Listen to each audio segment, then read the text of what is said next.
Bună balanță! Bine ai venit și mă bucur să te am aici alături de mine.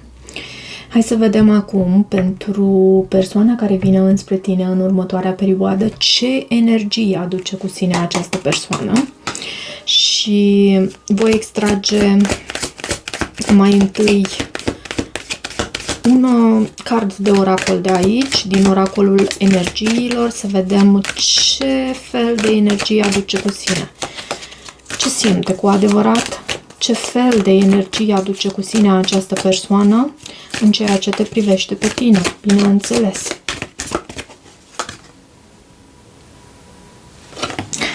Văd energia feminină care ține în mână o inimă și a venit, tocmai că a venit întoarsă, este numărul 44, iar acest card poate să reprezinte un semn de apă,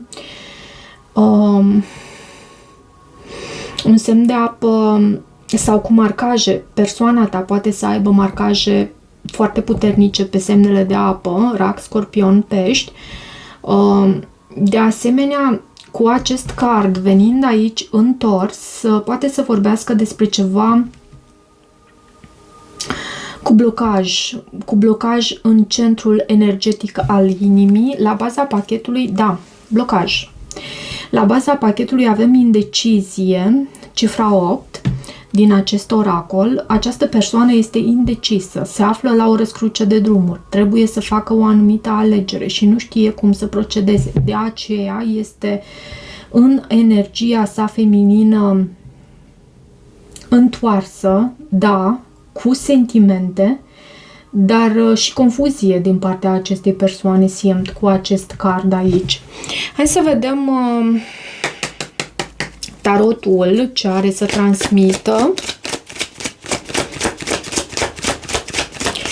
în ceea ce privește această persoană care vine înspre tine și ce energie aduce. Uite, două cărți s-au întors în pachet, 8-ul de monede și 5-ul de cupe. Posibil ca cineva din cauza unei dezamăgiri să se cufunde foarte mult în planul carierei, în munca sa, să se preocupe foarte mult de munca sa. Avem și regina de bâte și regele de spade aici. Elementul aer este reprezentat prin intermediul regelui de spade. Și regina de bâte, posibil să ai de a face și cu un semn de foc.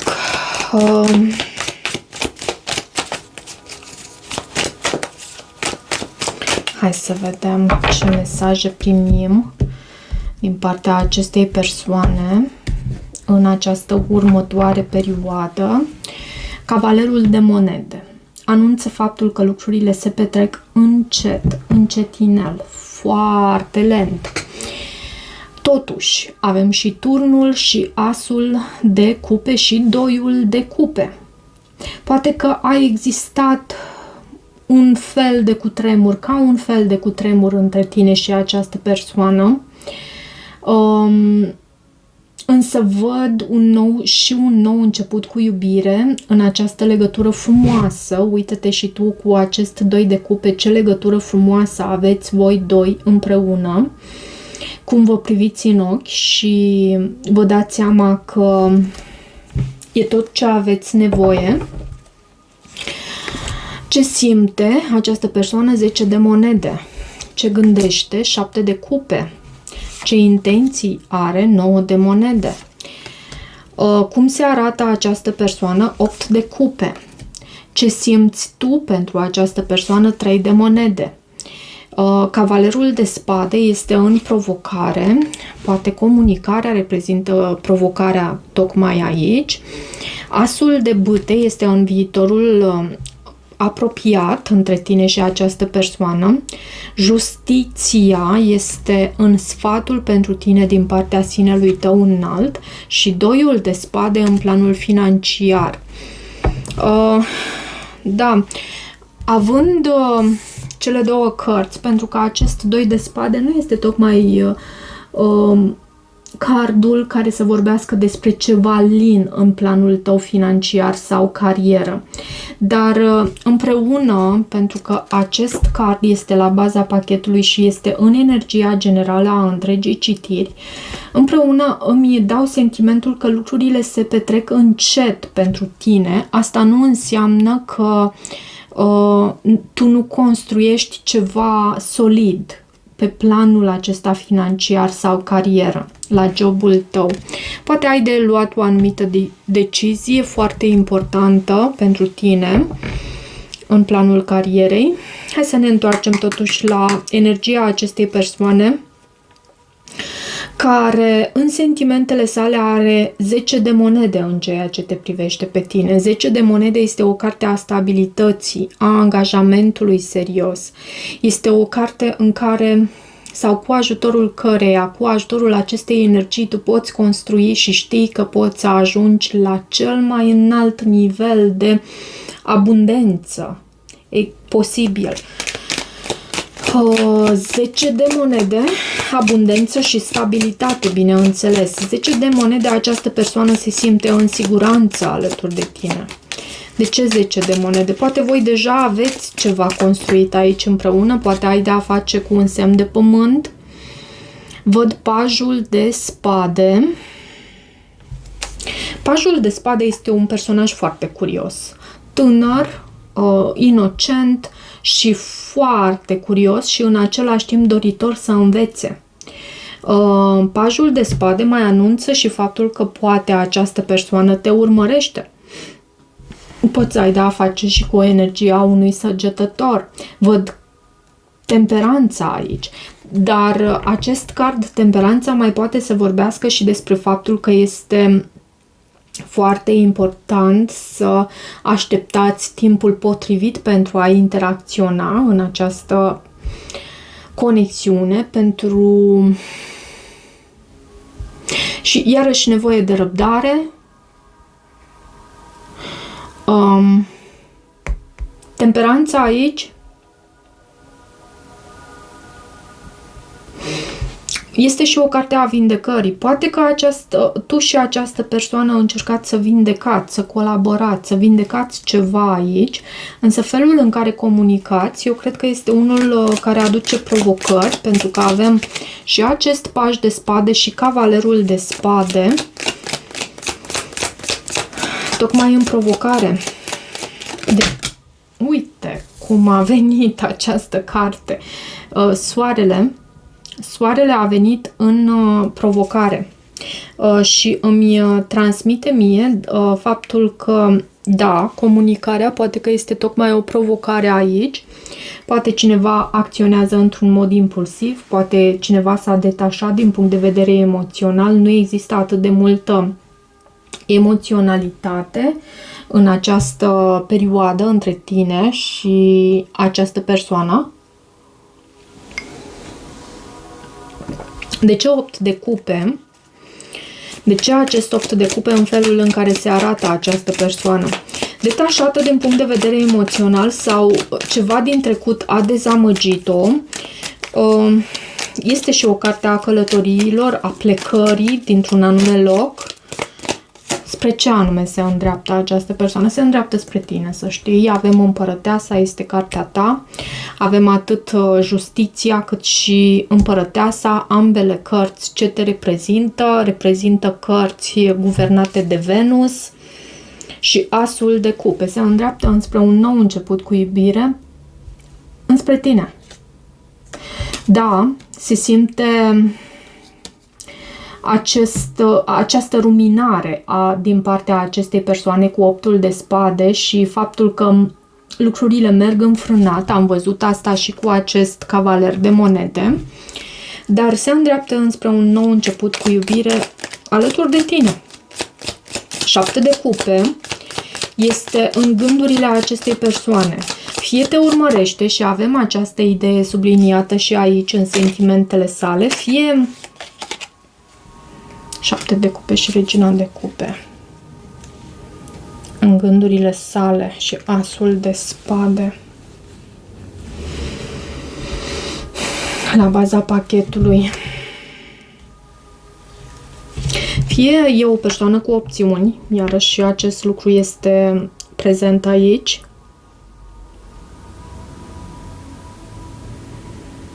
Mai dă-mi o carte în gândurile acestei persoane, doar o carte, te rog, Spirit.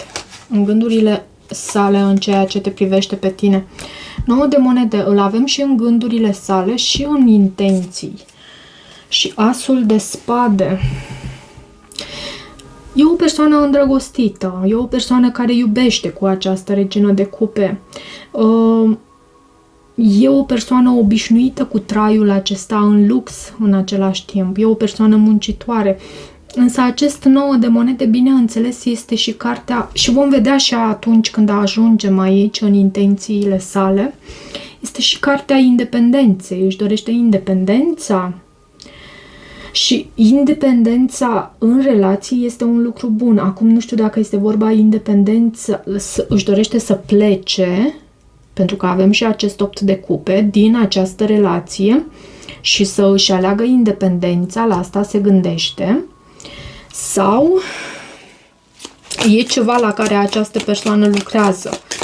3-ul de monede este în sentimentele tale, este cartea colaborării, este cartea muncii intense și a lucrului. Da, poate tu ești acea persoană care se afundă în muncă pentru... Posibil să te preocupi foarte mult de munca ta, pentru că te simți blocat aici. Există atracție. Uite, și 10 de cupe. 8-ul de monede anunță și faptul că tu îți dorești să colaborezi și să repari ceva anume aici. Poate să anunțe și acest lucru. Și în intențiile sale avem 9 de monede. E când, adică nu tocmai când una caldă, când una rece, dar nu văd o persoană foarte hotărâtă în ceea ce privește această conexiune. De ce 9 de monede? 8 de bâte. 8 de bâte reprezintă și cartea săgetătorului, reprezintă cartea care aduce manifestare, lucrurile se pun în mișcare odată ce primește acest 8 de bâte. Această persoană are de ales ceva anume.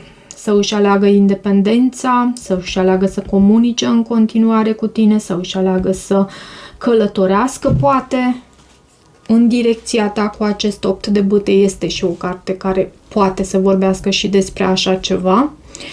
Oricum ar fi, eu văd un nou început cu pasiune aici între voi. Asul de bâte este o carte falică.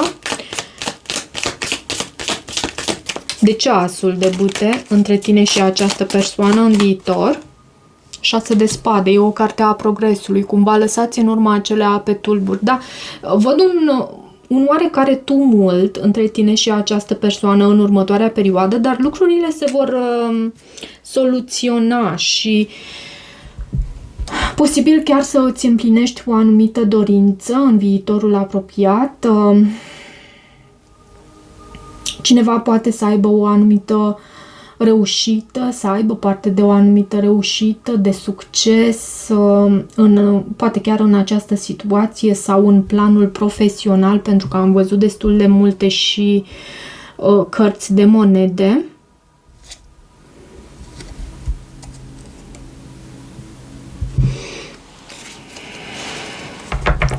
Justiția este un sfatul pentru tine, să fii tu. Să fii tu cea care ești tu. O persoană care lucrează foarte bine cu cei din jur, mai ales în parteneriate solide. O persoană justă, corectă. O persoană care sădește acele semințe pe care și le dorește să crească și să rodească. O persoană fair play, neutră în același timp. Temperanța. Este atât justiția cât și temperanța sunt cărți pentru echilibru. În această carte avem un cântar, la fel ca și aici avem acea combinare între două elemente. Poate fi vorba despre o decizie,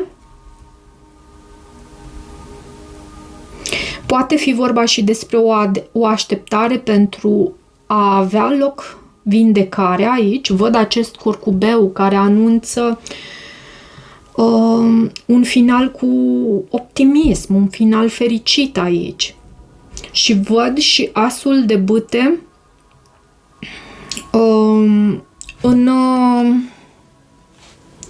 energia de la baza pachetului. De ce doi de spade acum în ceea ce privește cariera sau finanțele tale? Doiul de spade, așa cum spuneam, cred că vorbește despre o anumită decizie necesară din partea ta, o decizie pentru care îți este greu și pentru care e necesar să îți asculți intuiția. Faetonul, dar va exista, poate fi și un blocaj cu acest doi de spade în următoarea perioadă, însă lucrul acesta, acest blocaj se va soluționa. Avem faetonul care vine cu triumf, vine cu punerea energiilor în mișcare și dacă te-ai simțit într-o perioadă de stagnare, să știi că lucrurile se vor schimba și văd chiar o sumă de bani care să vină înspre tine sau o oportunitate de a avea ceva stabil în planul acesta stabil și sigur în planul acesta al finanțelor. Vreau să văd ce vrei tu să creezi în următoarea perioadă cu ajutorul acestui oracol. Ce vrea balanța să creezi aici. Lumina în neașteptat, este vorba despre cardul cu numărul 16, arcana majoră, turnul.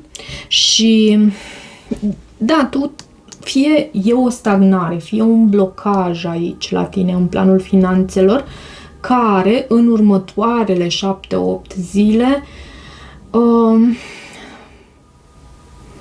sau pentru care tu vei găsi soluție la această stagnare. Văd această ambuscadă a fricilor tale cu visul tău cel mai măreț și la baza pachetului, uite, în flow cu banii, in flow with money, numărul 43, anunță că te vei alinia cu dorințele tale în ceea ce privește planul financiar. Ok, am să te rog acum să îți formulezi o întrebare în legătură cu planul emoțional sau în ceea ce privește planul financiar pentru tine, pentru balanță și să vedem care e răspunsul din partea acestui oracol pentru această întrebare a ta.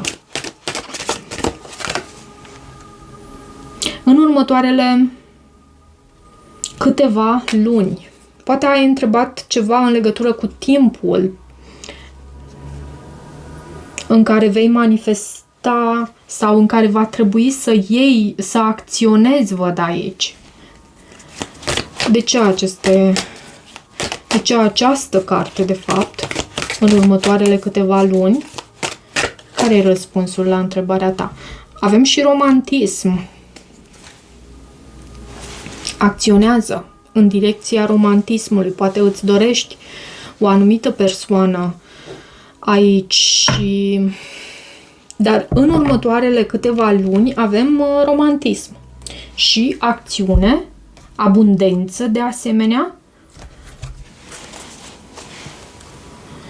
Ok, mai vreau și un card din partea îngerilor indigo pentru balanță, după care vom împacheta citirea și o vom finaliza. Prietenie. Dă dovadă de prietenie și la tine am văzut în sfatul pentru tine această carte, Justiția. Și justiția arată faptul că tu ești o persoană care lucrează foarte bine în parteneriate. Cred că am mai spus-o de foarte multe ori acest lucru despre tine. E modul tău de a reuși în viață. Dovedește-ți abilitățile, mai avem aici, și răbdare. Da, am văzut temperanța aici. Dă dovadă de prietenie și dovedește-ți abilitățile. Acceptă acele lucruri care nu pot fi schimbate și lucrează la a schimba ceea ce poate fi schimbat. Cam atât pentru această citire, dragilor. Dacă rezonați cu acest mesaj, nu uitați să vă abonați canalului, să mai treceți pe aici, să lăsați o apreciere și un feedback al vostru. De asemenea, există posibilitatea ca voi să deveniți și membri ai acestui canal dacă vă doriți acest lucru. Pentru citiri private găsiți detalii de contact în descrierea videoclipului. Vă mulțumesc și toate bune!